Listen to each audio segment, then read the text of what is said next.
কে? Hillary Clinton. Last ডিবেটটা আপনাদের চোখের সামনে ভাসান। আমি খুব জ্ঞান গর্ব কোনো আলোচনা করতে আসি নাই, প্রার্থী কথা বলবে। আমি শুধু আপনাদেরকে একটু ছোট জিনিস ধরিয়ে দিয়ে যাচ্ছি। আপনারা খুবই চৌকস মানুষ, খুবই সচেতন মানুষ। হিলারি ক্লিনটনের সাথে লাস্ট ডিবেটটা যখন হচ্ছিল, কার? সেই লাস্ট ডিবেটে শুধুমাত্র সব দিক থেকে তার র্যাঙ্ক হাই ছিল। একটা জায়গায় এসে বলা হলো female, she has no strength, she has no stamina. একটা মহিলা আমেরিকা চালাবার মতো তার সব থাকতে পারে, তার স্ট্যামিনা এটা ধারণ করার মতো তার ক্ষমতা নাই। তোমাকে আমেরিকা তোমাদের মহিলা চালাতে পারে না, আমাদের বাংলাদেশ মহিলা চালাবে, এবং সেটা জামাত ইসলামীকে আবার গঠনতন্ত্র কইলা তাদেরকে দেখাইতে হবে। তোমরা চালাইতে পারো না, তোমাদের দেশ চালাবে কিভাবে? আচ্ছা, অভিজ্ঞতা নাই, তাহলে তো আমরা বলি না আপনি কাজই করতে দিলেন না, তাহলে আমার অভিজ্ঞতা আসবে কোত্থেকে? ফ্রেশারদের যখন চাকরির জন্য কোম্পানি বলে যে ভাই তুমি অভিজ্ঞতা নিয়ে আসো, তো আমরা বলি না যে স্যার কাজ করলে না অভিজ্ঞতা হবে, এটা ছোট কাজ দেন। তো আমরা তো এই কথাটুকু অন্তত বলতে পারি আমাদের অভিজ্ঞতা নাই, এটা ঠিক। হ্যাঁ, আমাদের চাঁদাবাজির অভিজ্ঞতা নাই, আমাদের সিন্ডিকেট করার অভিজ্ঞতা নাই, আমাদের বাজার দখল করার অভিজ্ঞতা নাই, কিন্তু আমাদের দুটো মন্ত্রণালয় দুর্নীতি মুক্ত পরিচালনার অভিজ্ঞতা জামাত ইসলামের আছে। এই কথা বললে আমরা আবার জান্নাতের টিকিট দিই, কিন্তু আজ পর্যন্ত কোথাও টিকিট আবিষ্কার করা যায় নাই। আমাদের সেক্রেটারি জেনারেল অধ্যাপক গোলাম পরোয়ার ভাই চ্যালেঞ্জ করেছেন যে একটা টিকিট অন্তত আপনারা কোর্টে হাজির করেন। আসসালামু আলাইকুম। আমেরিকাকে দাঁত ভাঙ্গা জবাব দিয়েছেন ইসলামী ছাত্র শিবিরের সাবেক কেন্দ্রীয় সভাপতি জামাত নেতা ডক্টর শফিকুল ইসলাম মাসুদ। সুপ্রদর্শক, একই সাথে বিএনপিকেও দাঁত ভাঙ্গা জবাব দিয়েছেন। আমরা বিস্তারিত সাবেক শিবির সভাপতি জামাত নেতা ডক্টর শফিকুল ইসলাম মাসুদের মুখ থেকে জেনে আসবো বিস্তারিত। ইসলাম প্রতিষ্ঠিত হলেই জনগণের অধিকার প্রতিষ্ঠিত হবে। যতক্ষণ জনগণের অধিকার প্রতিষ্ঠিত হচ্ছে না, বুঝতে হবে ইসলাম প্রতিষ্ঠিত হয় নাই। যে আল্লাহর হক নষ্ট করে, যে আল্লাহর হক ফাঁকি দিতে ভয় পায় না, নামাজ আজানের সময় হয়েছে নামাজ পড়ে না, আল্লাহর হক যে ফাঁকি দেয়, সে আপনার হক ফাঁকি দিবে, আপনার হক খাবে, তাতে কোনো সন্দেহ আছে? আমরা তাদের কিছু অন্য বছর বিশ্বাস করলাম, এবার একটু দেখি না। এই দেখিটার জন্য 2026 সালে ব্যালটের যুদ্ধে আমরা একটা বৈপ্লবিক পরিবর্তনের সিদ্ধান্ত নিতে চাই ইনশাআল্লাহ। আপনার সাথে ইসলাম আছে, আপনি হিরো। আপনার সাথে ইসলাম নাই, আপনি জিরো। আবুল হেকাম, সে তো আবুল হেকামই ছিল, গুরুত্বপূর্ণ লোক ছিল, বুদ্ধির বাপ, জ্ঞানের পিতা বলা হতো তাকে। তো জ্ঞানের পিতা সব জানতো, বুঝতো, সব কিছু পরিচালনা করত। কিন্তু যখন ইসলাম আসলো, ইসলাম এসে তাকে বলে দেওয়া হলো তুমি শুধু বুদ্ধির বাপ, বুদ্ধি কিছুই না, তুমি এখন শুধু মূর্খ না, তুমি এখন মূর্খেরও বাপ। কারণ তখন ইসলাম ছিল না, তুমি জ্ঞানের বাপ ছিলা। এখন ইসলাম এসেছে, যদি ইসলামের সাথে থাকো তাহলে তুমি বুদ্ধির বাপ ঠিকই আছে, আর না হলে তুমি মূর্খের বাপ। শুধু মূর্খ না, তুমি মূর্খের বাপ। এটা আজকেও প্রমাণিত। তখনকার সময়ে আধুনিক সাহিত্য বলেন, আধুনিক বিজ্ঞান বলেন, যতদূর তখন আবিষ্কার হয়েছে তার পুরোটাই এই আবুল হেকাম নামক আবু জেহেলের কাছে ছিল। শুধু ছিল না ইসলাম, শুধু ছিল না কোরআন। আচ্ছা, এটা সিম্পল কথা না? যদি আবুল হেকাম বুদ্ধির বাপের কাছে ইসলাম আর কোরআন না থাকার কারণে ওইটা মূর্খের বাপ হয়ে যায়, আজকের যুগে কোনো বুদ্ধির বাপ যদি কোরআন এবং ইসলাম বাদ দিয়ে কথা বলে, তাহলে আবু জেহেল হবে না আবুল হেকাম হবে? কি হবে? আবু জেহেল হবে। শফিকুল ইসলাম মাসুদও যদি তার পুরো কথার মধ্যে জান্নাতের আলোচনা নাই, জাহান্নামের আলোচনা নাই, পরকালের আলোচনা নাই, ইসলাম নাই, কোরআন নাই, হাদিস নাই, কিচ্ছু নাই, শুধু ব্যক্তির কথা, শুধু দুনিয়ার দর্শনের কথা, শুধু পলিটিক্যাল ফিলোসফি, শুধু পার্টি ফিলোসফি, সেখানে কোরআনের কোনো থিওরি নাই, সেখানে ইসলামের কোনো বিধান নাই, সেখানে জান্নাত জাহান্নামের কোনো আলোচনা নাই। এই জান্নাত জাহান্নাম, এই ইসলামের কথা বললে বরং আমাকে আপনাকে কেউ যদি বলে আমি ধর্ম ব্যবসায়ী, কেউ যদি বলে আপনাকে জান্নাতের টিকিট বিক্রি করা হচ্ছে, তাহলে বরং উল্টো বলতে হবে যে আমাদের জান্নাত জাহান্নামের এই আলোচনা, ইসলামের আলোচনা, কোরআন সুন্নাহর এই আলোচনায় আপনাকে পূর্ণ মানুষ করে, আপনাকে হিরো বানায়। ইসলাম মুক্ত যে পৃথিবী ছিল ওটা ছিল জাহিলি মদিনা, আর ইসলাম এসে ওটাকে বানিয়েছে কি মদিনা? এখন আমাদের খুব দুর্ভাগ্য না, আমরা বাংলাকে সোনার বাংলা বানাতে সে শুধু স্লোগান চলতেছে। দিতে দিতে দিতে দিতে এই দেশের যারা আবিষ্কারক মনে করেন, এই দেশের যারা মানে কি বলে রক্ষক মনে করেন, এই দেশকে যারা তৈরি করেছেন মনে করেন, ত্রাণকর্তা মনে করেন, তারাই আফসোস করে এই পৃথিবী ছেড়ে চলে গেলেন। সবাই চায় সোনার, সবাই পায় সোনার খনি, আর ওনারা পাইছেন।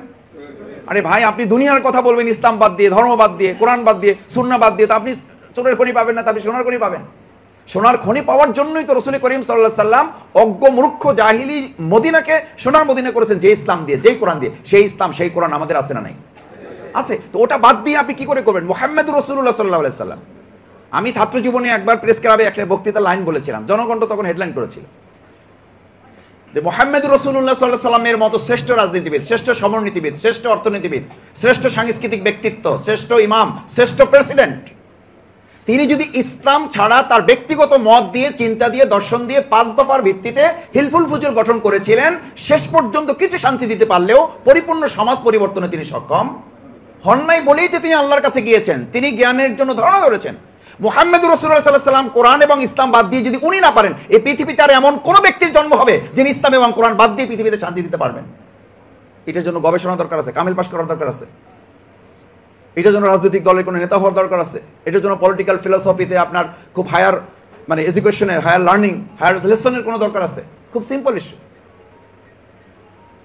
খুব সিম্পল ইস্যু। পারছে যে না, শুধু বাংলাদেশ বাদ দেন, আপনি উন্নত বিশ্বের কথা বলেন। উন্নত বিশ্বে এখন সবচেয়ে, এটা আপনারা জানেন, আমি শুধু আপনাদের বোঝার জন্য বলছি, পৃথিবীতে এখন সবচেয়ে আত্মহত্যার দিক থেকে যদি আপনি বিশ্লেষণ করেন তাহলে আপনাদের বাংলাদেশ না। সবচেয়ে খাদ্য ঘাটতির দিক থেকে যদি চিন্তা করেন আপনাদের বাংলাদেশ না। সবচেয়ে অশান্তির দিক থেকে চিন্তা করেন আপনাদের বাংলাদেশ না। যারা সবচেয়ে আধুনিক এবং উন্নত রাষ্ট্র বলে, তাদের দেশে এখন আত্মহত্যার জন্য আলাদা করে একটা জায়গা নির্ধারণ করেছে। তারা শান্তিতে যেন একটু মরতে পারে। কানে ইমেজিন, এটা হচ্ছে উন্নত রাষ্ট্রের বৈশিষ্ট্য। তারা আবার আমাদেরকে সবক দেয়। তারা আমাদেরকে বলে যে নারী নেতৃত্বেও আপনাদেরকে আগে নিয়ে আসতে হবে। কত পার্সেন্ট আছে সংবিধান খুলে বের করেন, অথচ তাদের রাষ্ট্রে আজ পর্যন্ত কোনো মহিলা প্রেসিডেন্ট হয় নাই, এবং একবার শুধু ইলেকশন করেছিল। দেখেন এগুলো ইসলামকে কতটা ফোবিয়ার মধ্যে আমাদেরকে ফেলে রাখা হয়েছে। মনে আছে একজন কে, হিলারি ক্লিন্টন, লাস্ট ডিবেটটা আপনাদের চোখের সামনে ভাসান। আমি খুব জ্ঞান গর্ব কোনো আলোচনা করতে আসি নাই, প্রার্থী কথা বলবে। আমি শুধু আপনাদেরকে একটু ছোট জিনিস ধরিয়ে দিয়ে যাচ্ছি। আপনারা খুবই চৌকস মানুষ, খুবই সচেতন মানুষ। হিলারি ক্লিন্টনের সাথে লাস্ট ডিবেটটা যখন হচ্ছিল, কার, সেই লাস্ট ডিবেটে শুধুমাত্র সব দিক থেকে তার র্যাঙ্ক হাই ছিল। একটা জায়গায় এসে বলা হলো female, she has no strength, she has no stamina. একটা মহিলা আমেরিকা চালাবার মতো তার সব থাকতে পারে, তার স্ট্যামিনা, এটা ধারণ করার মতো তার ক্ষমতা নাই। তোমাকে আমেরিকা, তোমাদের মহিলা চালাতে পারে না, আমাদের বাংলাদেশ মহিলা চালাবে, এবং সেটা জামাত ইসলামীকে আবার গঠনতন্ত্র কইলা তাদেরকে দেখাইতে হবে। তোমরা চালাইতে পারো না, আমাদের দেশ চালাবে কিভাবে? তাকে বসাই দেওয়া হলো। ওই দিন ওই ডিবেটে শেষ আমেরিকানরা সিদ্ধান্ত নিল যে আমেরিকার মতো এত বড় ভার একটা মহিলা বহন করতে পারবে না। আর আমাদের দেশে একের পর এক হইতেছে, তারপরও কয় যে বাংলাদেশ নারী অগ্রগতিতে কোনো উন্নয়ন নাই। মানেটা কি? মানেটা হচ্ছে আপনাকে এটা বুঝতে দেওয়া যে আপনি ইসলামের কথা বলবেন, আপনাকে বোকার রাজ্যে দেওয়া হবে। অথচ কথা ছিল ইসলাম নাই সে হলো জিরো, ইসলাম নাই সে হলো অজ্ঞ, ইসলাম নাই সে হলো মূর্খ। রাসূল করিম সাল্লাল্লাহু আলাইহি ওয়াসাল্লাম সেজন্য কোরআনে বর্ণনা করেছেন, আল্লাহ তাআলা তাকে দিয়ে বলিয়েছেন, হাদিস তার দ্বারা বর্ণনা হয়েছে যে তুমি যদি শান্তি চাও, শান্তিটা কোথায়? শান্তি তুমি দিতে পারবা? শান্তি হেলাল ভাই দিতে পারবেন, জামাত ইসলামী দিতে পারবে, প্রশ্নই নাই। ডাক্তার শফিকুর রহমান ভাইয়ের কোনো ক্ষমতা নাই, শফিকুল ইসলাম মাসুদের কোনো ক্ষমতা নেই আপনাকে শান্তি দিবে। শান্তির জন্য দুটো শব্দ রাসূল সাল্লাল্লাহু আলাইহি ওয়াসাল্লাম আমাদেরকে দিয়ে গেছেন, যেটা মাইনের চেয়েও, রকেটের চেয়ে শক্তিশালী। দুটো শব্দ, just two word, আসলিম Taslim. আসলিম Taslim. তুমি যদি শান্তি চাও, কমপ্লিটলি সারেন্ডার করো, অর্থাৎ পরিপূর্ণ আল্লাহর বিধানটা মেনে চলো। আমি আল্লাহ শান্তি তোমার কাছে আত্মসমর্পণ করে দেবো। সুবহানাল্লাহ। তুমি আল্লাহর কাছে সারেন্ডার করো, আল্লাহ দুনিয়ার সমস্ত শান্তি তোমার কাছে সারেন্ডার করাবে। লেকচার শেষ তো, লেকচার শেষ হলে তো ওষুধ বিক্রি শুরু। যে আস্তে ওষুধ বিক্রি করে বলে না, ওষুধ বিক্রি যখন করবে বলে যে লেকচার শেষ, ওষুধ বিক্রি শুরু। তো রাসূল করিম সাল্লাল্লাহু আলাইহি সাল্লাম তো এই দুটো শব্দ বলে ক্লোজ করে দিয়েছেন। সাহাবা ইজমাইন কিরামগণ জিজ্ঞেস করেছেন, ইয়া রাসূলুল্লাহ, আমাদের শান্তি দরকার, আমাদের নিরাপত্তা দরকার, কি করতে হবে? What can I do and what to do? রাসূল সাল্লাল্লাহু আলাইহি সাল্লাম দুটো শব্দ বলে দিলেন। আমাদের মতো এত লম্বা বক্তৃতা রাসূল সাল্লাল্লাহু আলাইহি সাল্লাম করতেন, এত রাত করেও প্রোগ্রাম করতেন না। এই জন্য যত তাড়াতাড়ি পারা দেয় ওনাদেরকে ছুটির ব্যবস্থা করতে হবে। আমি শেষ করে দেব। আসলিম তাসলিম। আপনি শান্তি চান, দুনিয়ার এদিক ওদিক ঘোরাঘুরি করে লাভ হয় না। আমরা 54 বছর ঘুরেছি তো ভাই। আচ্ছা আপনি বলেন, 54 বছর ঘোরার পরও কি আমাদের নতুন করে আবার দেখতে হবে? কি দেখতে হবে? কি দেখবেন? আর আপনি তো 54 বছর দেখেছেন। তো এখন দেখা হয় নাই তাই বলে আমাকে বলা হচ্ছে তাদের অভিজ্ঞতা নাই। আচ্ছা অভিজ্ঞতা নাই, তাহলে তো আমরা বলি না আপনি কাজই করতে দিলেন না, তাহলে আমার অভিজ্ঞতা আসবে কোত্থেকে? ফ্রেশারদের যখন চাকরির জন্য কোম্পানি বলে যে ভাই তুমি অভিজ্ঞতা নিয়ে আসো, তো আমরা বলি না যে স্যার কাজ করলেন অভিজ্ঞতা হবে, এটা ছোট কাজ দেন। তো আমরা তো এই কথাটুকু অন্তত বলতে পারি, আমাদের অভিজ্ঞতা নাই, এটা ঠিক। হ্যাঁ, আমাদের চাঁদাবাজির অভিজ্ঞতা নাই, আমাদের সিন্ডিকেট করার অভিজ্ঞতা নাই, আমাদের বাজার দখল করার অভিজ্ঞতা নাই, কিন্তু আমাদের দুটো মন্ত্রণালয় দুর্নীতি মুক্ত পরিচালনার অভিজ্ঞতা জামাত ইসলামের আছে। This is experience. আর কি লাগবে আপনার? দেখাচ্ছি তো আমরা। আমাদের তখন চাঁদাবাজি করার সুযোগ ছিল। আমি শফিকুল ইসলাম মাসুদ ছাত্র শিবিরের কেন্দ্রীয় সভাপতি, বলা হয়তো তখন ছাত্র দলের ছেলেরা আমাকে বলতো আর কি, সরি আমি রাজনৈতিক দলের নাম বলার জন্য এটা বলছি না, বলতো যে মাসুদ আপনি কেন্দ্রীয় সভাপতি, জাস্ট এ মিনিস্টার। তা আমি চাইলে তো তখন আমরা 2-4টা এরকম গাড়ি বাড়ি আমরা করতে পারতাম। তখন তো মাথায় আসতো না যে চাঁদাবাজিটা কি জিনিস, সিন্ডিকেটটা কি জিনিস, দখলটা কি করতে হয়। সেই 2006-07 মানে আমাদের ওই সময়ের গোল্ডেন পিরিয়ডের টাইমের আমি ছাত্র শিবির করা। তা আমাদের অভিজ্ঞতা নাই বলেন? তা আমাদের অভিজ্ঞতা নাই, এটা ঠিক। আমাদের আমির বলেছেন, হ্যাঁ আমাদের অভিজ্ঞতা নাই, আমাদের চাঁদাবাজির অভিজ্ঞতা নাই, ধর্ষণের অভিজ্ঞতা নাই, খুন লুটতরাজ এগুলোর অভিজ্ঞতা নাই। আমাদের 2টা মন্ত্রী 3টা মন্ত্রণালয় দুর্নীতিমুক্ত পরিচালনার কি আছে? অভিজ্ঞতা আছে। আমাদের 17 জন এমপি আছে, একজন এমপির নামে আজ পর্যন্ত দুর্নীতি দমন কমিশনে কোনো মামলা নাই। 86 জন, মানে এক সময় একসাথে যা ছিল, এই 86 জনের পুরো তথ্য আপনি চ্যালেঞ্জ করেন, গুগলে সার্চ দেন। আমরা তো আপনার এক্সপিরিয়েন্স দিয়েছি তো, এখন আমাকে খেলতে দেন। একটা যুক্তির বিচারে হতো, ওই যে আমরা ছোট সময় হাড়ি পাতিল খেলতাম না, তো যুক্তির বিচারেও তো আমাকে একবার আপনি একটু মাঠে খেলতে দিতে হবে। এটা তো আমার প্রতি কোনো করুণা না, এটা তো আমার হক, এটা তো আপনারও হক। আপনি যে মুসলিম কান্ট্রিতে আছেন, 90% মুসলমানের একটা দেশে, মিনিমাম আপনার বিবেক দংশন করা উচিত। আপনার ঘুমাতে পারার কথা না, আপনার ঠিক মতো খাইতে পারার কথা না, যে আমি 90% মুসলমানের দেশে 54টা বছর ধরে আছি, অথচ সেই দেশে 1টা বছর বা 5টা বছর ইসলামের ভিত্তিতে এই সমাজ রাষ্ট্রটা পরিচালিত হোক, এটা দেখার সুযোগ আমরা একবার পাইলাম না। শুধু এইটুকু এবার একটু ধারণ করি না আমরা, যে আমরা একটাবার দেখি, এরপরে আমাকে আপনি ফাঁসি দিয়ে এমনি দিয়েছেন, আমাকে 5টা বছরের জন্য সুযোগ দেন, আমাদেরকে দেখেন, তারপর আমাদেরকে পানিশমেন্ট দিয়েন। বলেন আপনারা তো দিয়েছিলাম সুযোগ, পারেন না আপনারা। এখন কোনো কিছু সুযোগ না দিয়েই যদি বলা হয় হুজুররা দেশটা শেষ করছে, আমরা কোথাও নাই, কিন্তু হুজুররাই দেশটা শেষ করছে। আমরা শেষ করলাম কোথায়? আমরা তো সুযোগই পাইলাম না। এটা হচ্ছে এ কারণে যে আমরা যেন একটা ধাঁধার মধ্যে থেকে সমাজ রাষ্ট্র পরিচালনায় যারা আজকে বারবার আমাদেরকে ধোকায় ফেলছেন, তারা যেন আবার আপনাকে ধোকায় ফেলতে পারেন। শেষ কথা, সম্মানিত সুধী মণ্ডলী, আমরা এখানে যারা উপস্থিত আছি, রাসূল করিম সাল্লাল্লাহু আলাইহি ওয়াসাল্লামের একটা হাদিস কত চমৎকারভাবে বুঝার জন্য বলেছেন। তুমি যদি একটা আতরের দোকানে সকাল থেকে সন্ধ্যা পর্যন্ত অবস্থান করো, আতর কিনতে পারো নাই, যোগ্যতা নাই, সামর্থ্য নাই, হয় নাই, শুধু দোকানে বসেছিল, দোকানদারের সাথে একটু গল্প করছো, তাকে একটু আতরের আগাই দিছো, তাকে একটু হেল্প করছো, উৎসাহ যোগাইছো, অনুপ্রেরণা যোগাইছো, ভাই ভালোই তো ব্যবসা করেন, আমিও চেষ্টা করি, আমি তো পারবো কিনা জানি না, আমার তো ক্যাপিটাল নাই, পুঁজি নাই, আমার তো সামর্থ্য নাই, টাকা পয়সা নাই, আচ্ছা কিভাবে করেন, এই গল্প করতে করতে দিন পার হয়ে গেছে। আসার সময় বের হয়ে আসতেছেন, আপনার গা থেকে, শরীর থেকে দুর্গন্ধ আসবে না, সুঘ্রাণ আসবে, সুঘ্রাণ আসবে, আপনি কিছুই তো করেন নাই, শুধু কি করেছেন? সাথে সাথে থেকেছেন, উৎসাহিত করেছেন, অনুপ্রাণিত করেছেন, এনকারেজ করেছেন, ইন্সপায়ার করেছেন তাকে একটু।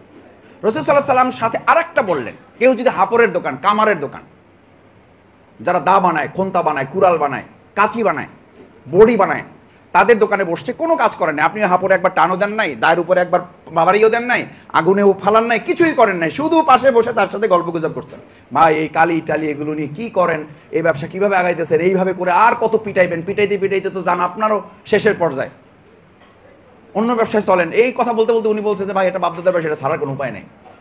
তো উনি তো এটা ছাড়বে না, কারণ ওনার এটা কিসের পেশা? উনি বলছে এটা আমার হলো ফ্যামিলি বিজনেস, এটা আমি ছাড়তে পারবো না ভাই, এটা আমার পেশা। তো এরকম আমাদের কিছু পেশাদার লোক আছে, পেশাদার রাজনীতিবিদ আছে, ওনার কোনো আয় ইনকাম নাই, উনি এটা করেই খাবেন, উনি সিদ্ধান্তই নিয়েছেন উনি আপনার উপরে কাঁঠাল রাখবেন, লবণ রাখবেন এবং ওখানে খাবেন, এবং আপনি করারও সুযোগ পাবেন না। এরকম পেশাদার কিছু রাজনীতিবিদ আমাদের সমাজে তৈরি হয়েছে, যারা বলে বেড়ায় এটা আমার রাজনৈতিক, এটা আমার পারিবারিক পেশা। ওনারা কোত্থেকে আসছে? হেলাল সাহেব আগে দেখছেন ওনারা কোনোদিন? আগে আমাদের কোত্থেকে দেখবেন? আমরা তো আপনাদের মতো পেশাদার রাজনীতিবিদ না যে আপনাদের মাথায় কাঁঠাল ভেঙে খাইতে খাইতে খাইতে খাইতে শেষ পর্যন্ত লবণ রাখার আর জায়গা পাওয়া যায় না। রাসূল করিম সাল্লাল্লাহু আলাইহি সাল্লাম বললেন, ওই হাপড়ের দোকান থেকে যখন সন্ধ্যাবেলা এইসব গল্প করতে করতে বেরিয়ে আসো, তখন তোমার মাথা তুমি একটু চুল ঝাড়ু দাও, কি বের হবে? কি বের হবে? রাসূল করিম সাল্লাল্লাহু আলাইহি সাল্লাম বললেন, কুনু মা'আস সাদিকিন। আমার আল্লাহ আমাকে নির্দেশ দিয়েছেন, যদি ভালো কাজ করার সাহসও না পাও, সুযোগও না পাও, সময়ও না পাও, কিছু করতেও না পারো, অন্তত ভালো কিছু মানুষ খুঁজে বের করো, তাদের সাথে থাকো। আল্লাহ দুনিয়ায় ভালো মানুষের সাথে থাকলে কিয়ামতে পরকাল হাসরটা তোমাকে ভালো মানুষের সাথে করবে। থাকতে চাই জান্নাতে, আর দুনিয়ায় বসবাস করতেছি জাহান্নামের বৈশিষ্ট্যওয়ালা লোকদের সাথে। এই কথা বললে আমরা আবার জান্নাতের টিকিট দিই, কিন্তু আজ পর্যন্ত কোথাও টিকিট আবিষ্কার করা যায় নাই। আমাদের সেক্রেটারি জেনারেল অধ্যাপক গোলাম পরোয়ার ভাই চ্যালেঞ্জ করেছেন যে একটা টিকিট অন্তত আপনারা কোর্টে হাজির করেন, যে জামাত ইসলামী একটা টিকিট অমুক জায়গায়। আমি তো বরং একটু আক্ষেপ করে বলি, মুসলমানদের একটা প্রোগ্রামে 1 ঘন্টা 1.5 ঘন্টা সোয়া ঘন্টা 45 মিনিট 30 মিনিট 10 মিনিট 5 মিনিট যদি আলোচনা হয়, তাহলে ওই 5 মিনিট আলোচনার মধ্যে যদি জান্নাত জাহান্নাম পরকাল দুনিয়া এগুলো না থাকে, তাহলে বুঝতে হবে ওটা মুসলমানদের প্রোগ্রাম না, ওটা কাফের মুরতাদদের প্রোগ্রাম। কারণ মুসলমানদের আসলটা দুনিয়া না। আমাল হায়াতুদ দুনিয়া ইল্লা কালিল ওয়া ইয়াকুলুনা ওয়াইলাতানা, তারা বলবে আমার আসল জীবনের জন্য আমি কি করেছি। আসল জীবন এটা না, আল্লাহ আসল জীবন এটাকে বলেন নাই। আল্লাহ আসল জীবন বলছেন পরকালটাকে। সেই জীবন নিয়ে আপনার কোনো চিন্তা নাই, সেই জীবন নিয়ে আপনার কোনো কথা নাই, সেই জীবন নিয়ে আপনার কোনো আলোচনা নাই, সেই জীবন নিয়ে আপনার কোনো সতর্কতা নাই, সেই জীবন নিয়ে আপনার কোনো নিজের প্রয়োজনীয়তা উপলব্ধি করেন না। তার মানে আপনি এটা বিশ্বাস করেন না, তার মানে আপনি এটা ধারণ করেন না। আসুন সম্মানিত সুধী মণ্ডলী, আজকে এখানে যারা কষ্ট করে এসেছেন, আমাদের এই সময়টা যেন দুনিয়ার কল্যাণে কাজে লাগে, পরকালে যাতে এটা নাজাতের একটা উসিলা হিসাবে আমরা আল্লাহ তাআলার কাছে উপস্থাপন করতে পারি। তাহলে এই সময়টা কাজে লাগবে, সমাজটা বদলাবে, পরিবারটা বদলাবে, রাষ্ট্রটা বদলাবে। কেন বদলাবে? ইন্নাল্লাহা লা ইউগাইয়িরু মা বিকওমিন হাত্তা ইউগাইয়িরু মা বিআনফুসিহিম। রাষ্ট্র বদলাবে না আগে, সমাজ আগে বদলাবে না, পরিবার আগে বদলাবে না, আগে বদলাবে কে? আমি। আপনার বদলানো দিয়া, আপনার পরিবর্তন থেকেই ঢাকার পরিবর্তন। ঢাকাতে আমরা এবার একটা সিদ্ধান্ত নেই। আলহামদুলিল্লাহ, ঢাকা মহানগরী জামাত ইসলামী আপনাদের এই দুর্দিনে আমরাই আপনাদের নিয়ে আমরা প্রোগ্রাম করে গেছি। আমরা জানতাম তখন পুলিশের গাড়ি, আজকেও দেখে আসছি, তখনও দেখে আসছি। আমাদেরকে বলা হয়তো যে এখানে ঢুকতে পারবেন, বের হইতে পারবেন। আমরা বলছি ঢুকি আল্লাহ ভরসা, আল্লাহর উপর ভরসা করে ঢুকবো, আল্লাহ বের করার ব্যবস্থা করবেন। আল্লাহ যেখানে নিয়ে যাবেন ওখানে যাব, ওখানে যাব। সেই দুর্দিনে যারা আমাদের সাথে ছিলেন, আমাদের সাহস জুগিয়েছেন। এবার একটা সুযোগ আপনারা এসেছে বাংলাদেশে, 2026 সালের ফেব্রুয়ারিতে যে নির্বাচন অনুষ্ঠিত যাচ্ছে, সেই নির্বাচনে আপনার ব্যালটের মাধ্যমে একটা বৈপ্লবিক পরিবর্তন আপনি চাইলে সাধন করতে পারেন। রাসূল করিম সাল্লাল্লাহু আলাইহি সাল্লাম, তীর ধনুকের যুদ্ধ হয়েছে তখন, তলোয়ারের যুদ্ধ হয়েছে তখন, উটের যুদ্ধ, ঘোড়ার যুদ্ধ হয়েছে তখন। আল্লাহ তো সেখান থেকে আমাদের মতো দুর্বল ইমানদারকে কিছুটা কি করেছেন? আপাতত রিলিফ করেছেন। হ্যাঁ, যুদ্ধ লাগলে আমরা করেছি, আপনারাও করেছেন। কিন্তু এখন তো একটা সহজ সুযোগ করে দিয়েছেন যে তোমাদের বুলেটের যুদ্ধ, তোমাদের তীর ধনুকের যুদ্ধ এখন লাগবে না, আপাতত তোমরা একটা ব্যালটের যুদ্ধ করো। এই ব্যালটের যুদ্ধের মাধ্যমে দিনকে, ইসলামকে বিজয়ী করার, ইসলাম প্রতিষ্ঠিত করার। ইসলাম প্রতিষ্ঠিত হলেই জনগণের অধিকার প্রতিষ্ঠিত হবে। যতক্ষণ জনগণের অধিকার প্রতিষ্ঠিত হচ্ছে না, বুঝতে হবে ইসলাম প্রতিষ্ঠিত হয় নাই। ভাই, কাউকে দোষারোপ না করে আমার দিকে তাকিয়ে আমি বলি, যে আল্লাহর হক নষ্ট করে, যে আল্লাহর হক ফাঁকি দেয়, যে আল্লাহর হক খাইতে ভয় পায় না। আল্লাহর হক খাওয়া মানে কি? আজান হয়েছে নামাজ পড়ে না, কার হক খাইছে? কার হক খাইছে? আল্লাহর হক খাইছে। যে আল্লাহর হক ফাঁকি দিতে ভয় পায় না, নামাজ আজানের সময় হয়েছে নামাজ পড়ে না, আল্লাহর হক যে ফাঁকি দেয়, সে আপনার হক ফাঁকি দিবে, আপনার হক খাবে, তাতে কোনো সন্দেহ আছে? এটার জন্য কোনো গবেষণা দরকার আছে? এটার জন্য কোনো সেমিনার, সিম্পোজিয়াম লাগবে? এই আমরা তো তাদের পিছনেই ছুটছি। আমরা তো তাদের কিছু অন্য বছর বিশ্বাস করলাম, এবার একটু দেখি না। এই দেখিটার জন্য 2026 সালে ব্যালটের যুদ্ধে আমরা একটা বৈপ্লবিক পরিবর্তনের সিদ্ধান্ত নিতে চাই ইনশাআল্লাহ। আল্লাহ সুবহানাহু ওয়া তাআলা আমাদের সবাইকে ঢাকা 8 আসন সহ আমাদের এই ঢাকা মহানগরী দক্ষিণে 7টা আসনে আলহামদুলিল্লাহ আমাদের অ্যাডভোকেট হেলাল ভাই সঙ্গে আমি কথা বলতে চাই না। আমরা ব্যক্তি নিয়ে কথা বলি না, আমরা কথা বলি, আমরা হেলাল ভাইকে সংসদে পাঠাতে চাই না। আমাদের হেলাল ভাই প্রতীক মাত্র, উনি একটা জাস্ট উনি সিম্বল। আমরা ক্ষমতায় পাঠাবো কি? ইসলাম। ইসলাম আমাদের প্রতিনিধিত্ব করবে। যদি ওর আলোকে উনি না চলে, ওনাকে আপনার ধরতে হবে না, এই যে সংগঠন ওনাকে তৈরি করেছে সেই সংগঠনই ওনাকে ধরবে। আজকে আমির জামাত আমাদের সবাইকে সামনে রেখে বলেছেন, যদি কেউ লাইন ক্রস করেন, তাহলে তার পরিণতির জন্য তাকে অপেক্ষা করতে হবে। এটা তো ট্রেনিং আমাদের, এই ট্রেনিং এর মধ্যে আমরা আছি, আমরা প্রতি মুহূর্তের মধ্যে আছি, কখন আমাকে বলে দেওয়া হবে আপনার দরকার নেই। আর আমরাও আবার আমাকে যখন এটা বলা হয় তখন আমরা আবার হাফ ছেড়ে বাঁচি, আলহামদুলিল্লাহ বাঁচলাম এই দায়িত্ব থেকে। ঢাকা মহানগরীতে এই 8 আসনে শুনেছেন জামাত ইসলামের 3 জন ক্যান্ডিডেট ঘুরতেছে, তদবির করতেছে, পোস্টার লাগাইতেছে। এখানে আসার সময় একজন হেলাল ভাই স্লোগান দেয়, একজন মাসুদ ভাই স্লোগান দেয়, একজন মাসুদ ভাই স্লোগানের সময় হেলাল ভাই গ্রুপ চুপ থাকতেছে, হেলাল ভাই গ্রুপের সময় সুমনের গ্রুপ চুপ থাকতেছে। এটা জামাতের মধ্যে তো আছে আলহামদুলিল্লাহ। এই যে পিনপতন, নীরবতায় আমার কথার গুরুত্বের কারণে আমাদের সাংগঠনিক সিস্টেম এবং আপনাদের এখানকার নীরবতা বলে দেয়, আমরা যদি এরকম সুন্দর, নিরিবিলি, নিস্তব্ধ, নিথর একটা প্রোগ্রাম আপনাদের উপহার দিতে পারে, তাহলে এই সংগঠনই সুন্দর, সুশৃঙ্খল একটা বাংলাদেশ আপনাদেরকে উপহার দিতে পারে।